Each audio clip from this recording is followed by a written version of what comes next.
Takže první závodnice dnešního dne na Petrovickém diskohraní Káťa Ebi.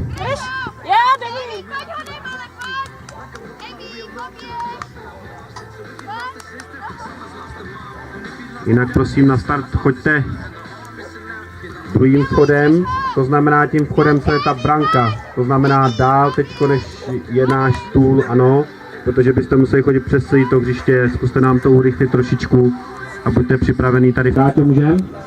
Vojto? 3, 2, 1, go!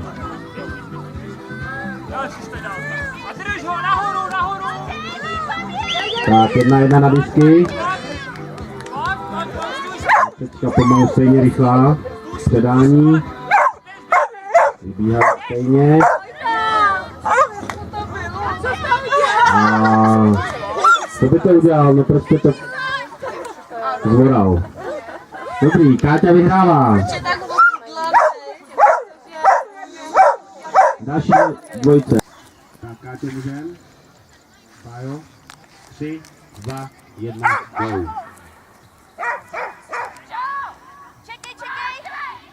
Emi, poběž! Pojď holím, Emi, pojď! Můžeme to zvládnout to teďko. Pojď, Emi, dělej!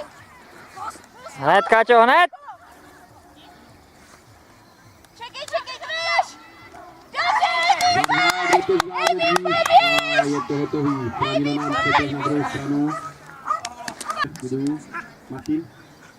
3, 2, 1, go. Čekej! Emi, pojď! 1-1. Emi, poběž! Káťo, rychle, hned musíš, hned! Stejnou chvíli. Dobře. Je trošku napřed. Izzy má. Ebi má taky. Ebi, utíkej! Děkuji. A Martin musel vyběhnout za Izzy hodně daleko. Ty vole!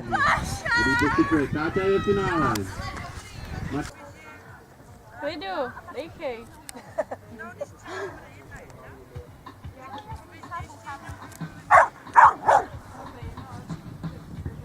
Tak Aneta může.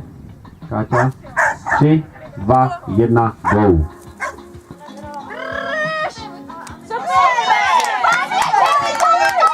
Takže 1-0. Ebi se stačila včas zastavit.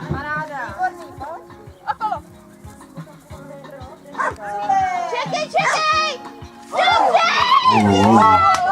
Chtěla. Takže vyhrává první běh, vyhrává Káťa s Ebi. Takže Káťa je připravená. Aneta. 3, 2, 1, go. Běž! Dobře, Emi, pojď! Takže Ebi má. Emi, pojď! 1-0, ale trošku se nám tam zasekla. Pojď, Emi, Víte, tady předá jsem! běh Anetě.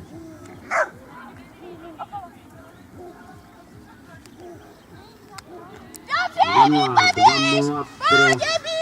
Káťu s Ebi, takže je vyřešeno. Šikulka, nepoběž!